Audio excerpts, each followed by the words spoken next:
Meanwhile,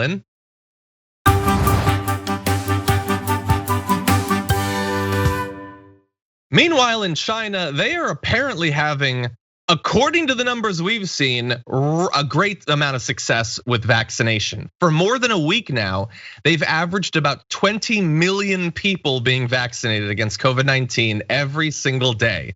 At this rate, that means that they would have fully vaccinated the entire population of the UK in less than 1 week.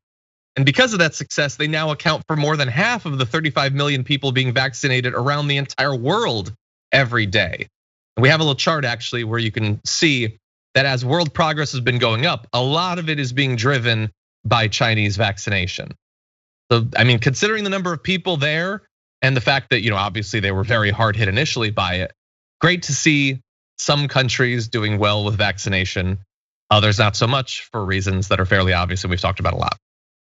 Yeah, for sure. We definitely talked about a lot of those reasons, largely having to do with countries that are able to have the vaccines, have such an abundance of vaccines that in America, we have people who are openly turning down the vaccines for any number of reasons. I think someone who's part of African government somewhere recently said that it is like, I'm paraphrasing, but it's just like ridiculous and insane that America's at the point where Americans are choosing to refuse the vaccine. Meanwhile, there are countries that are at 1 or 2% levels of vaccinating their population. And this doesn't end. Americans can't do their happy-go-lucky travel around the world thing until other places are able to slow their own spread. So it's actually in Americans' best interest to help, which is actually happening. I think we're gonna be sending over, a couple 100 million doses across the world at least a certain point. And America bought them, we got a deal with Pfizer, so it's like at a pretty decent rate at which we're buying them. So hopefully there are better signs of things to come, thanks to pressure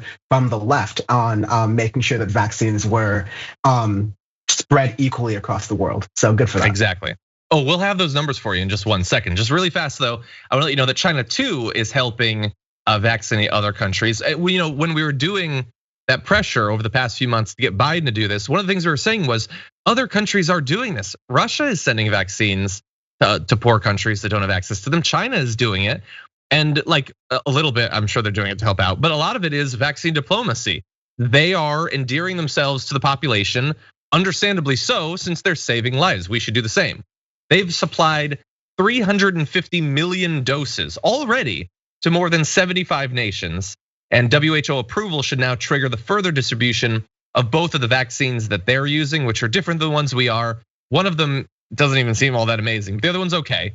They will be sending those out to low-income countries. So 350 million already.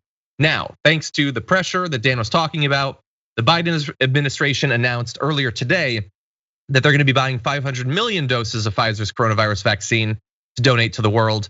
The first 200 million will be distributed this year, with the next 300 million in the first half of next year, which sounds fine, but like China's already done 350 million. You're talking about over the next 6 months, we're gonna send 200 million? I mean, I guess it's better than not doing it, but you're gonna have a lot of suffering and death long before those doses ever make it to the countries that desperately need them. Yeah. Hopefully we hear, I only heard about like Pfizer from this information, but there are other companies that are making this vaccine that could hopefully contribute to the volume that's at least coming through there. So I really hope that we can ramp up and other countries able to go through their approval processes so that we can get it out to as many people as quickly as possible. Yeah, and by the way, as a reminder of how necessary this is, India's health ministry data showed 6,148 deaths over a 24-hour period.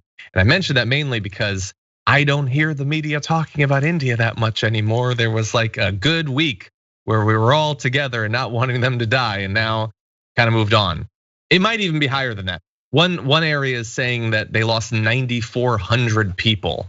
The cases have gone down, it's less than 100,000. Although again, that's not actually reflective of how much COVID is in India right now. But yeah, China's doing some good work. We need to ramp it up too, because people are really suffering.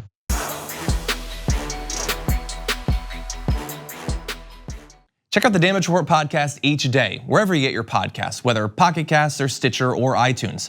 You can join me as I give you the news and stories you want, with a range of co-hosts and interview guests jumping in on the fun each day. Again, that's the Damage Report, wherever you get your podcasts. And if you get them at iTunes, don't forget to rate and review. Sometimes I'll read them live on the show.